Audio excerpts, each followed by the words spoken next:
Care Chats. Care Chats with TanyaMarck and Nick. Care Chats. Care Chats with TanyaMarck and Nick. Grab a mug of care and join us for some Care Chats with TanyaMarck and Nick. Hello, community, and welcome to our Care Chat. Today we have a returning guest, our dear friend Jonathan Koe, a queer astrologer and podcast host of Healing the Spirit. You can find him at jonathankoe.com or find more about him in the show notes. We started chatting before we hit record, so let's jump right into our convo about being creative in times of dissolution. Here we go. Yes, please. That's something that I've been focusing on a lot. That's one of my commitments for the new year, is being more creative and getting back to my visual art. And TanyaMarck's been challenging me to do more music for all of our queer spirit stuff. So all of the stuff we're doing now, we are not using recordings of other people's music anymore. We're making our own. Ooh. And TanyaMarck's doing a really cool event tomorrow, a live event. And so I created a backing track for them to play the handpan on top of. Nice. Those are gentle care nudges, Nick. When I invite their care nudges, like they're little mini, like they're like, hey. No, I get it. Yeah. Yeah. I didn't say you were shoving me. Didn't I say you were encouraging me? Sometimes they're shoves. I mean, isn't that what we do? Shove it. Sometimes they're shoves.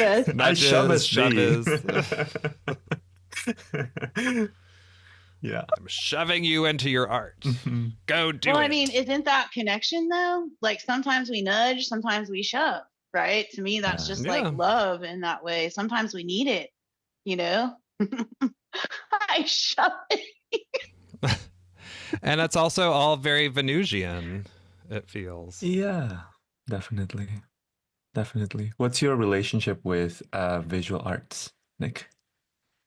Or what has been your relationship? My undergrad degree is in graphic design. Oh, cool. So that's one thing. And, so I did art a lot when I was a kid, and I think I've shared this on our last Care Chat because we did talk about creativity and self-care on our last Care Chat, but talked about how when I was a kid, I used to do rubber stamp art, and I've been getting back into it, and it's sort of like I haven't really paid much attention to it out in the world, and it's having a little bit of a resurgence. There's a few people out there who are doing stuff that's not cutesy housewife scrapbooking stuff, but more interesting things.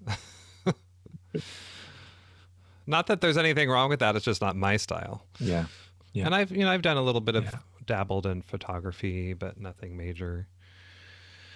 Mm-hmm. So I took photography in school. So I learned how to like develop film and print photos, in the dark room, and at least black and white. So I know all the skills. Yeah. Because I went to graphic design school for graphic design in the late 90s. So it was right on the cusp of things becoming super digital. Like we all still had to go to the computer lab to do our work. We didn't have laptops. We weren't required to have laptops. Although I heard the year after I graduated, they were I don't know if it was a requirement, but strongly encouraging all new students to get their own laptop. Yeah. Sweet. And times. Do you remember zip drives? I remember zip drive. Those blue chunky. Are they like USB drives? Or no, like this was pre-USB? This is pre-USB, so it might even be pre your time you were born. No, maybe not before I was born. I'm teasing. But no, definitely before I started using computers. Yeah. Mm-hmm. Yeah, this is like 97. Yeah. See, I was not using. I was going to the computer labs. Yeah, computer though. Yeah. If you wanted to have a large amount of files, you had to get one of these zip drives or burn it on a CD. Burn on a CD. Ooh. I used to make like mixtapes on CD, actually. Yes, I mixtapes for sure. I was into making mixtapes. So Yeah. that's very Any Gen creative. Zs hearing this, they're like, what is going on with these old people? They're hello. It's where they're getting to learn about where what they're doing now comes from is what they're learning. They're learning that there were things prior to, you know what I mean, Totally. clouds, or gosh, now we're like, who knows where things are just put where saved where they are somewhere in the universe. But true, you know, there was I think the intention behind those things, right? When you talk about burning playlists, making playlists, rubber stamping things. The intention of creativity is what's so beautiful to me, right? Because it Yeah. takes time to do those things, right? Like time and energy and intention, especially playlists. You know, it was like the tools that were available in those times when I was playing with that. It was, you know, being, you know, yeah, creativity. Yeah. Yeah. What were some of your first creative tools or outlets, Jonathan? I I drew a lot as a child. I was drawing all the time, everywhere. Um, I remember having like drawing and painting lessons in um, my garage. Like my mom would hire this teacher, and a bunch of kids from the Oh, neighborhood wow. would come in, and we would all just like be drawing, and Oh, I couldn't get enough of it. To the point where I was also, taking my markers and like drawing the inside of my dad's car, which did not go well, but I was one of those people. Yeah, yeah, I was one of those kids. And then for me, it kind of morphed into poetry. I was also mm, really into poetry for a long time. I think what I liked about poetry was just how accessible it was all the time. Like Mm-hmm. all you need is a pencil or a pen and a notebook, you're done. You can do that while you're listening to really boring classes. mm, Um, and then it was really only later that I started to get really into music. Mm. Yeah. Yeah. When you were drawing or writing poetry, were there any themes or subjects or topics that you Mm, sort of obsessed on as a kid? great question. I would say when I was drawing, because I was younger, it was all very much like in the imagination. Like I was drawing a lot of like mermaids. Like I was so obsessed with mm. mermaids. Um, and then when I was a little older, I was really into drawing birds, actually. Like there was something about their feathers, and It's that was just really calling to my imagination.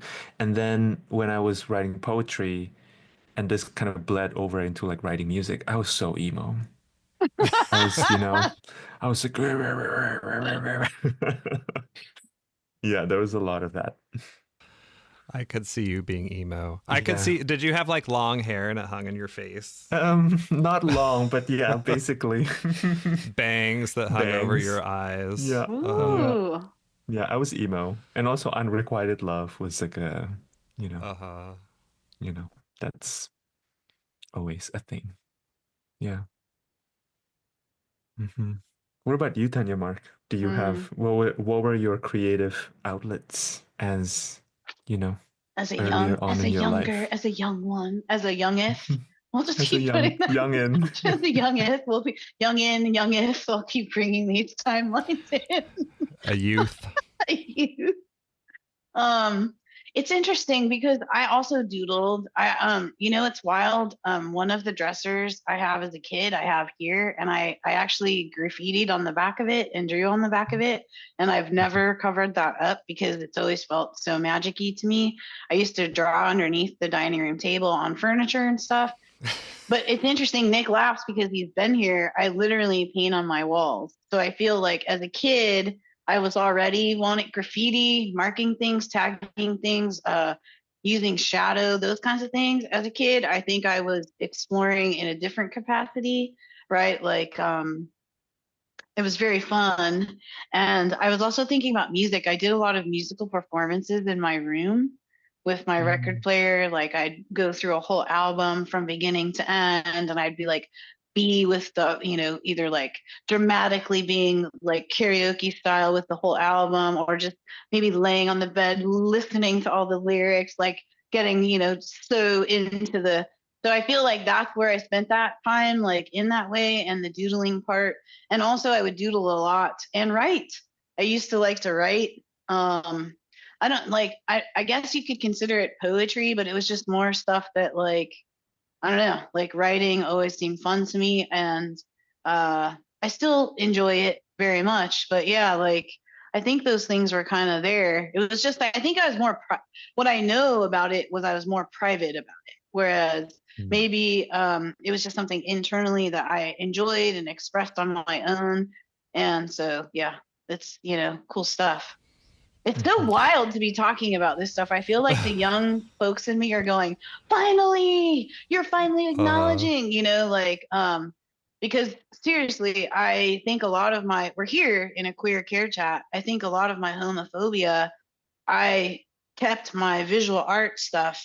It was my own iteration of homophobia. That's what's coming in this moment, like connect the dot, was that I kept it private because I thought in some way it would make me gay, outwardly gay. I don't, that's just coming in hot off what's experiencing in this conversation. So yeah, it's wild to actually be like, wow, talking about these things. I didn't talk about it with people, or share this. It's like now sharing it here, it feels so sweet because it's like, yeah, this stuff lived inside of me, both of us, that Tanya and Mark. And I feel like, what a moment. Thank you both for bringing this moment to another level that I'm all, woo.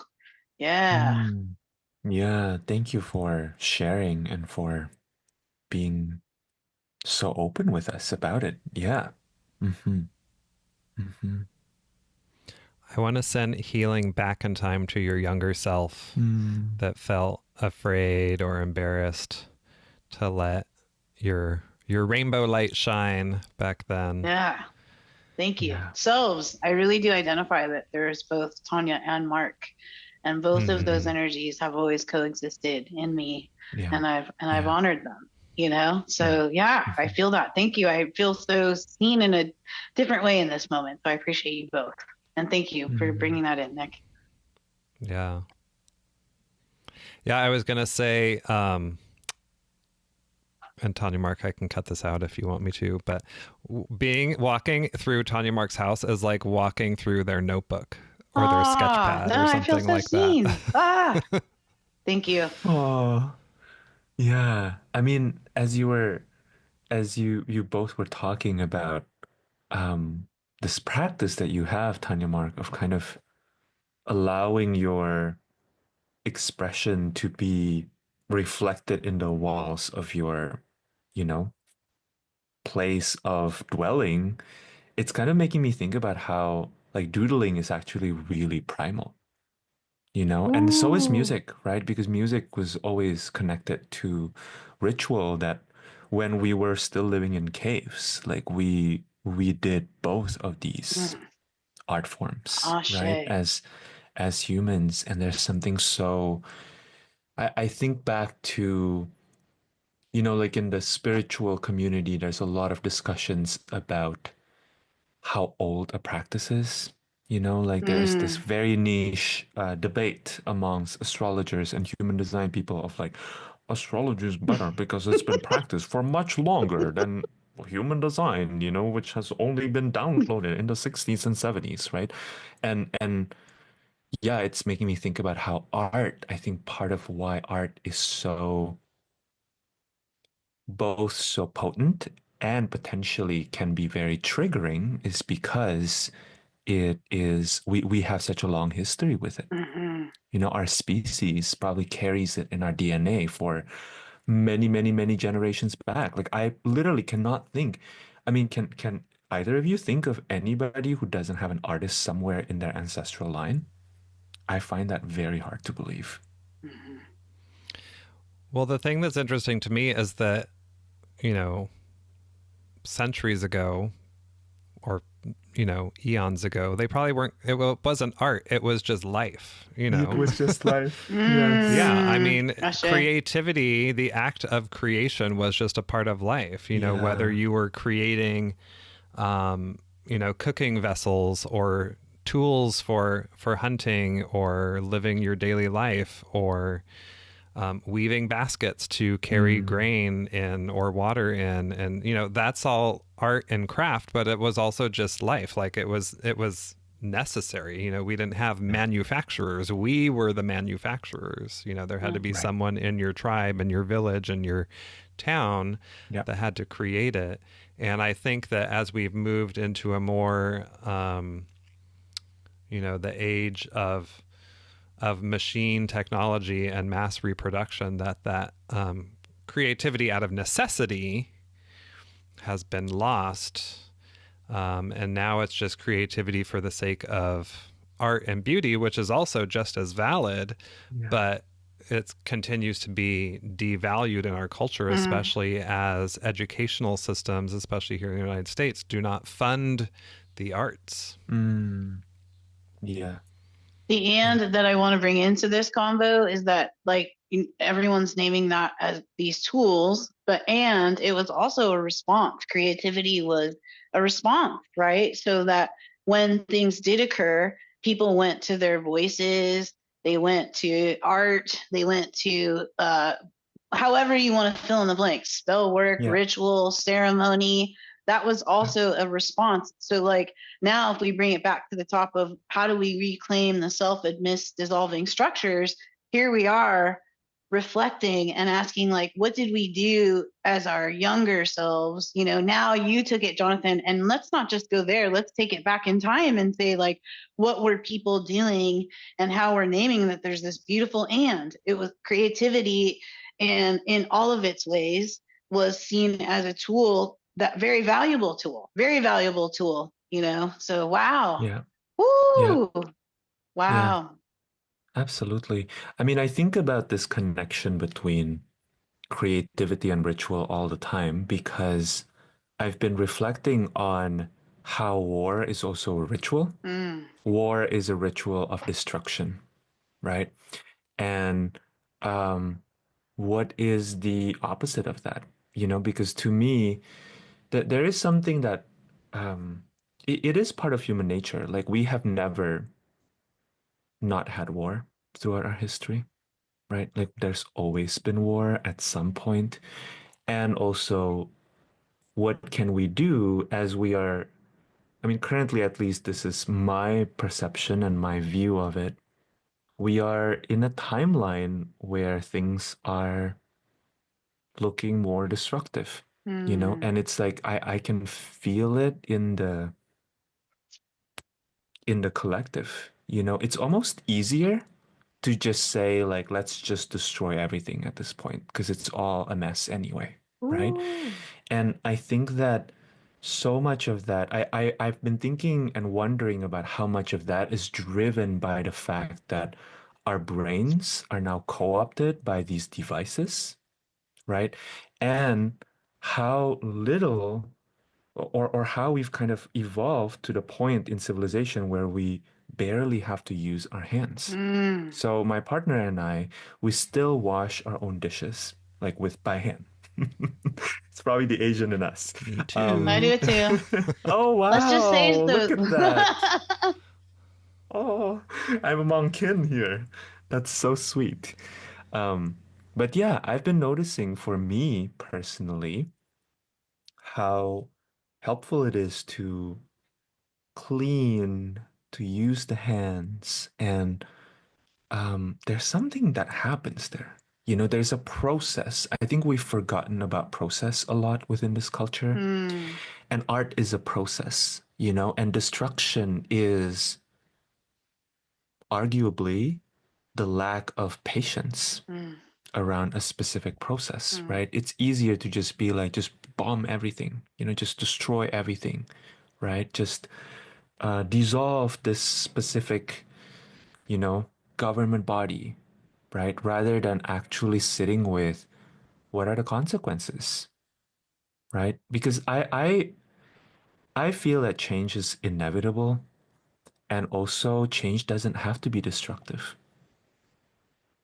I really believe that. I believe that change can be done in a way that is um, that prioritizes care, Mm-hmm. that prioritizes um, the reality that, at any given time, all of us live such interdependent lives, you know? Yeah. Jonathan, as you talked about, I forget exactly how you put it, but it was almost verbatim a line from a lyric in Rent, the musical, Mm. going back to, queerness in the 90s. Mm. In the song, one of the song, I'm going to be super nerdy Broadway about this, but it's the last song of the first act, which is one of the most popular songs, La Vie Boheme. They say the opposite of war isn't peace, it's creation. Mm-hmm. Yeah. Right. And so I'm also thinking Yeah. about that, and also this topic about creativity amidst dissolving structures, and about it feels apropos that we're talking about.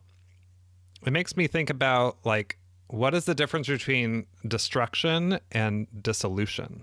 Mm.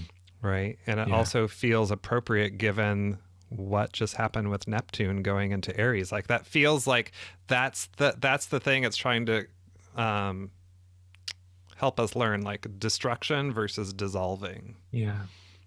Yeah. And I'm curious. I don't know, I like the nudges that are happening here about also connecting it back to where the empowerment, here's the Aries part of it, is that we have it in here. We can connect it to going back to our ancestors, right? That they had this medicine of creativity that they tapped into all of the time, right? As a tool for living. Like, and I really believe that the medicine even behind that is what we're talking about, is intention, right? And so then you've got this, like, here we are, like, things are dissolving around us right now. We're not in denial of that. And here we are honoring, like, well, what did people do who came before us? Well, they continued to create, right? Because creation was a Yeah. part of their living. And they Yeah. also responded with creation, right? Mm-hmm. Of saying, like, let's, be in song together and ceremony together. And, like, and so it's very empowering, right? And I think it can be very interesting to say, well, how can all of this dissolution, dissolving, put us in a place of empowerment? And again, I think it kind of speaks to asking, well, what does your connection to source and your connection to care look like? And I think responses can Mm. be varied depending on that. Yeah. Yeah. Yeah. Absolutely. I think part of the reason why queerness is a taboo in a lot of cultures currently around the world is Mm, because I think people can't handle creation. Essentially, when one is embracing one's queer identity, what we're saying is we feel this drumbeat inside of us and we want to follow that drumbeat, right? That to me is the heart of queerness. And I think, the structures of power and the systems of power, that really goes against the ethos of the systems of power, because the systems of power are saying, like, comply, get in line, right? Don't listen to your heart, listen to us, hmm right? don't think. And They're also saying don't don't think. think. Yeah. Yep. Or think in a way that benefits us. hmm Yeah. Yeah. Yeah. Yeah. I was Yeah. I thinking, think queerness is creating something new, Yeah. something mm, that hasn't been thought of before, which is Right. why it's queer, because it's Right. like, well, this doesn't fit in to Yeah. anything that we've seen before Right. until it's here long enough, and then it's not queer. Yeah. That sounds like a whole other topic. When does queerness stop being queer? yeah. I Right. just want to circle it back to the fact that the song that came in that I had Nick put on initially was that lyric from the Beatles, get back to where you once belong. Get back. Right. So I feel Mm. like it's this idea of this invite, like here we are in all of this, right here in this moment, right before Venus takes the turn to go direct. Neptune and Aries has happened. We have no roadmap here because we've never been here before. Right. So we're trying to find our way, and we're getting these very strong nudges of create, create. And it might not make any sense. So anyone listening might be going like, gosh, my mind and system might be saying, spend time cooking, spend time gardening, spend time in music, spend time with people you love. And it may be a contradiction in your system, because that's not something that we are learning to reclaim, is that is a very huge form of healing when we can spend time in our energy of creation, no matter what it is. So I feel like, to our listeners who might be like, like, I want to say that it can be very tender to also be in this spot of like, and I just want that. Here comes the energetic chancla nudge, like roll with it and fucking create, because it is very healing, and it's healing in ways that go beyond what we need to even understand, and trust it, and if in a way that feels aligned, because it may not make sense. It could, but if it's there and gnawing at you, just let it be, let it come out, Yeah.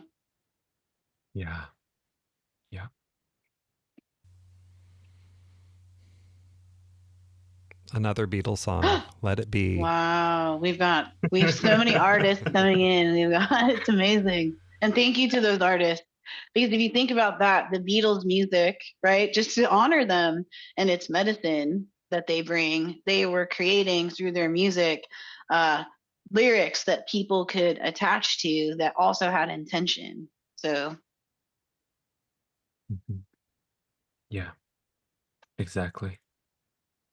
Another thing I'm thinking about is how funny it is that we've created a system where, in order for someone to prove that they're an artist, they have to, do this checklist thing, right? Of like, I mean, even I was thinking about my different relationships with different artistic modalities throughout my life, and how I felt like I needed to prove myself. Like, oh, I'm not really an illustrator because I haven't had anything published, right? And I don't know. I think there's something about Neptune and Aries that is about clearing away those illusions, because our creative impulses are what makes us creatives. That's it. That literally is it. It can be that simple. And I think our conditioning makes it hard for us to internally even accept that it can be that simple. It doesn't have to be tied to any kind of external marker, and yet there's also the other side of it, which is, I know for myself, when I have been in a specific creative practice for a while, there often comes a time when I want to deepen that creative practice, when I want to have a little bit more skill, to be able to birth a vision that is coming into me, right? Because I think the more time we spend on something, the more elaborate the system or the vision can get, right? And so we need the system of skills to hold us in executing that. And so, yeah, a question I've been holding too is like, what is the distinction between being a creative and being an artist? At what point do you graduate from just being someone who's in touch with your creativity into being an artist or an artisan, right? And can we really give ourselves a little bit more leeway so that the definition of what it means to be an artist isn't solely determined by pre-existing standards? Yeah. Yeah. Well, I want to wrap it up by sharing on that note, Jonathan, that I actually was watching a documentary last night about M.C. Escher, the very popular I don't know if he would call himself an illustrator. Well, he didn't. This is the thing. He didn't call himself an artist. There was a musician from Earth, Wind, and Fire who said he reached out to him to talk to him about his artwork. And he's like, I'm not an artist. I'm a mathematician. So it was really interesting. So it's kind of like, well, does it really matter what you call yourself as long as you do the thing that you do or that you want to do? Yeah. So I think I want to end by having us, in the spirit of dissolution, just having us all send some breaths out to all of us in the world who feel blocks to creativity, to artistry, to creation, whatever that is for you, even if you don't identify with those labels, and just dissolve whatever blocks that you have to the idea of creation, and to bring something new and original, or to just do something again that already exists in the way that you want to do, queer it up in whatever way feels good to you. I love this energy of like, go get it, shoot your shot. Let's go, vamonos. Let's get, whatever's, Yes. calling. Let's go. Let's do it. Yeah. Oh, I appreciate spending time with the both of you. Thank you, Jonathan, for hanging out and having such a warm, sweet kinship, deep care chat. Thank you both. Yeah, thanks for being here again with us. Care chats with TanyaMarck and Nick.